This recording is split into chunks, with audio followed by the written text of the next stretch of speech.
Good morning students. आज मैं आपकी के कंप्यूटर की नेक्स्ट क्लासेस स्टार्ट करने जा रहा हूँ। लास्ट क्लासेस में हमने पढ़ा था कि कम्युनिकेशन क्या होता है और कम्युनिकेशन के कुछ मेथड्स के बारे में हमने जाना था, जिसमें से वर्बल कम्युनिकेशन, नॉन वर्बल और विजुअल कम्युनिकेशन आते हैं। तो उसमें से हमने वर्बल कम्युनिकेशन के बारे में पढ़ा था और वर्बल में ओरल कम्युनिकेशन क्या होता है उनके बारे में पढ़ा और उनके फैक्टर्स के बारे में हमने पढ़ा था। आज स्टार्ट कर रहे हैं रिटन कम्युनिकेशन क्या होता है, मीन्स लिखित संचार का माध्यम क्या होता है या लिखित संचार क्या होता है। ठीक है, तो चलिए स्टार्ट करते हैं। मैं आपको इसमें रीडिंग के साथ साथ मैं आपको इसमें एक्सप्लेन भी करते चलूँगा। तो चलिए स्टार्ट करते हैं। पहला स्टेटमेंट आपका दिया हुआ है, written communication means communicating through written words. इसका मतलब जो हमारा रिटन कम्युनिकेशन होता है, ये जब हम कोई किसी चीज़ को लिख कर किसी लिखे हुए शब्दों के द्वारा हम कम्युनिकेट करते हैं अपने सामने वाले से, तो वो रिटन कम्युनिकेशन कहलाता है। मीन्स हम अपना कोई भी मैसेज जो हो गया वो अगर लिख कर हम किसी को प्रोवाइड कर रहे हैं तो हम एक लिखित संचार के माध्यम से उससे कम्युनिकेट कर रहे हैं। नेक्स्ट लाइन क्या जो है, writing is more valid and reliable then speech. इसका मतलब है कि जो भी हम बोलते हैं या भाषण की तुलना में जो भी हम लिखते हैं वो ज़्यादा अधिक मान्य और विश्वसनीय होता है। ठीक है। Effective writing involves a careful choice of words, correct organisation of words in a sentence as well as the cohesive composition of sentences. ध्यान से सुनिएगा, ये क्या कह रहा है कि जब भी हम अपने राइटिंग स्किल को काफ़ी इफ़ेक्टिव बनाना चाहते हैं, हम अपने लेखन शैली को प्रभावी बनाना चाहते हैं, तो उसमें शब्दों का हमें बहुत ही सावधानीपूर्वक चयन करना चाहिए, बहुत ही सावधानीपूर्वक हमें चूज़ करना चाहिए। और वाक्य में शब्दों के का सही ऑर्गेनाइजेशन होना चाहिए और साथ साथ वाक्यों के बीच जो भी सेंटेंसेस हम यूज़ कर रहे हैं उसमें एक तालमेल होना चाहिए। ठीक है। नेक्स्ट लाइन दिया हुआ है, written communication is extensively used for official purposes as it creates a permanent record of evidence and can be saved for later use। अब ध्यान दीजिएगा ये क्या कह रहा है कि रिटन कम्युनिकेशन हम जब भी करते हैं किसी से, तो उसका यूज़ खासतौर पे ऑफिशियल पर्पस में काफ़ी ब्रॉड तरीके से होता है, क्योंकि ये एक परमानेंट रिकॉर्ड के रूप में होता है जो भी हम लिख के देते हैं, और या फिर उसे कहिए एक एविडेंस के रूप में होता है जो भी हम लिख के देते हैं, और बाद में उसका यूज़ किसी और काम के लिए हो सकता है। ठीक है, या किसी चीज़ को प्रूव करने में या आपको आपकी चीज़ें दिखाने के लिए हो सकता है। Next, it enables a receiver to take more time in reviewing the message and providing proper feedback।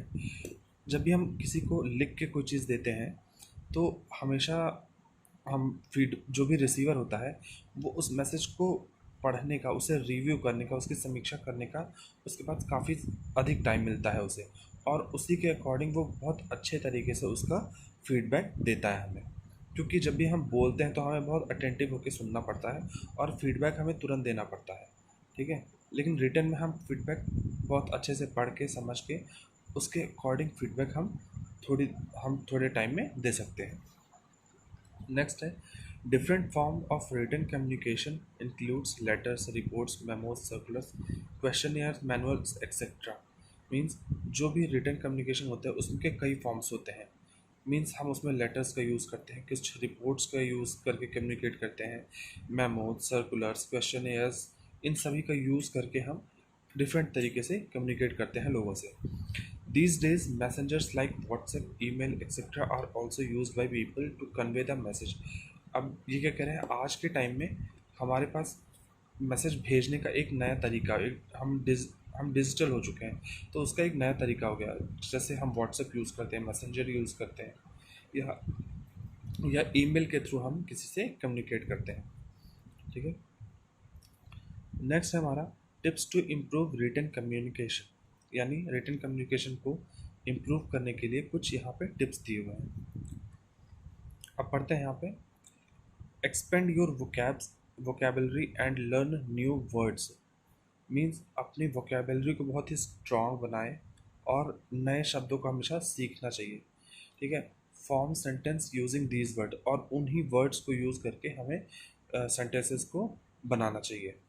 Next है learn to spell word correctly, यानी जो भी वर्ड्स हम यूज़ कर रहे हैं उन्हें करेक्टली उनका करेक्टली प्रोनाउंसिएशन हमें आना चाहिए, उन्हें करेक्टली स्पेल करना चाहिए। Master English spelling using flash cards, means flash card का यूज़ करते हुए हमें मास्टर इंग्लिश का यूज़ करना चाहिए। नेक्स्ट हमारा रीड रेगुलरली, हमेशा कंटिन्यूस वे में हमें पढ़ते रहना चाहिए डेली बेसिस पे।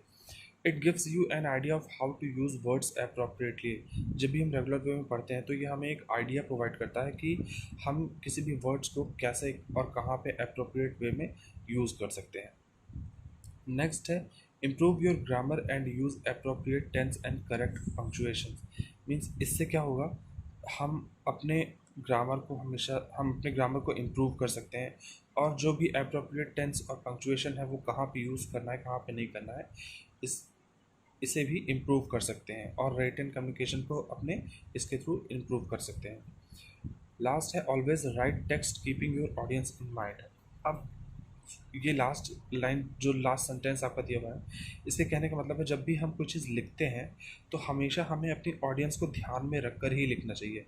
मीन्स वो किस तरह से इसे इंटरप्रेट करेगा, ठीक है, या फिर किस तरीके से इसे समझेगा, तो हमें हमेशा अपने दिमाग में ये बातें लेके चलनी चाहिए और उसी के अकॉर्डिंग लिखना चाहिए।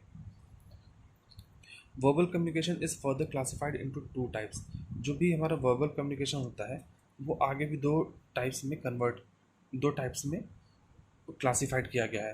फर्स्ट है इंट्रा पर्सनल कम्युनिकेशन, ध्यान से देखिएगा, फर्स्ट है हमारा इंट्रा पर्सनल और सेकंड है हमारा इंटर पर्सनल, ठीक है। तो इन वर्ड्स का ज़रूर ध्यान रखिएगा, इंट्रा और इंटर, ठीक है। अब पढ़ते हैं इंट्रा पर्सनल कम्युनिकेशन क्या होता है। This form of communication is extremely private, इस तरह का कम्युनिकेशन बहुत ही बेहद निजी तरीका होता है ये इस तरह से कम्युनिकेट करने का। It is undertaken to reflect upon और अप्रिशिएट समथिंग, मीन्स ये किसी चीज़ को रिफ्लेक्ट करने या प्रतिबिंबित करने या फिर अप्रिशिएट करने में काफ़ी उपयोगी होता है। It includes the silent conversation we have with ourselves, means ये इसमें हम स्वयं के साथ होने वाली बातचीत शामिल करते हैं। कभी कभी हम देखते हैं कि हम खुद से ही बातचीत करना शुरू कर देते हैं, हम खुद ही सेंडर बन जाते हैं, खुद ही रिसीवर बन जाते हैं, या फिर मीन्स हम खुद ही क्वेश्चन करते हैं, खुद ही रिप्लाई करते हैं उन चीज़ों का। तो हम खुद से जो बातचीत करते हैं वो इंट्रा पर्सनल कम्युनिकेशन होता है। We simultaneously switch roles between a sender and a receiver, means हम साथ ही साथ सेंडर और रिसीवर्स, मीन्स हम खुद ही दोनों रोल परफॉर्म करने लगते हैं। हम खुद से ही क्वेश्चन पूछते हैं, खुद से इंफॉर्मेशन देते हैं और खुद से ही उसे इंटरप्रेट करते हैं और खुद से ही उसे और इम्प्रूव करने की कोशिश करते हैं।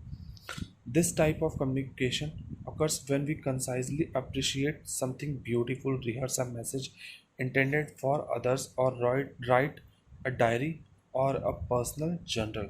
अब इसका क्या मतलब है कि इस तरह का जब भी हम कम्युनिकेशन करते हैं ना, तब उस वक्त पे हम किसी सुंदर रूप की सराहना कर रहे होते हैं, या सपोज़ किसी बहुत ही खूबसूरत चीज़ को हमने देखा उसकी सराहना कर रहे होते हैं, या फिर दूसरों के लिए बनाए गए जो मैसेज होते हैं उन उनको बोलने की हम रिहर्सल कर रहे होते हैं। उस टाइम पे हम इंट्रा पर्सनल कम्युनिकेशन कर रहे होते हैं, मीन्स खुद से बातचीत के दौरान जैसे मिरर के सामने खड़े होकर हम प्रैक्टिस करते हैं, तो वो हमारी खुद से बातचीत हुई, उसे हम इंट्रा पर्सनल कम्युनिकेशन कहते हैं।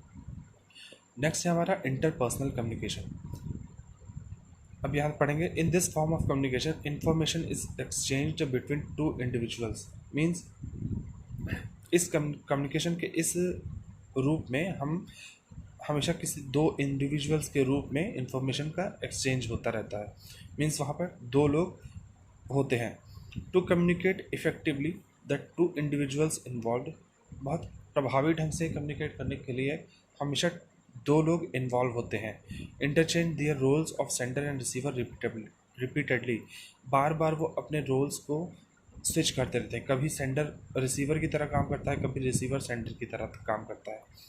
मीन्स अब जैसे हम फ्रेंडली वे में बात कर रहे हैं तो कभी मैं क्वेश्चन पूछता हूँ सामने वाले से और वो उसका आंसर देता है, या कभी उसी पे वो क्वेश्चन पूछता है और मैं उसका आंसर देता हूँ। तो कभी मैं सेंडर का काम कर रहा हूँ और कभी मैं रिसीवर का काम कर रहा हूँ, ठीक है। It is the most common type of communication which occurs when you talk with your friends.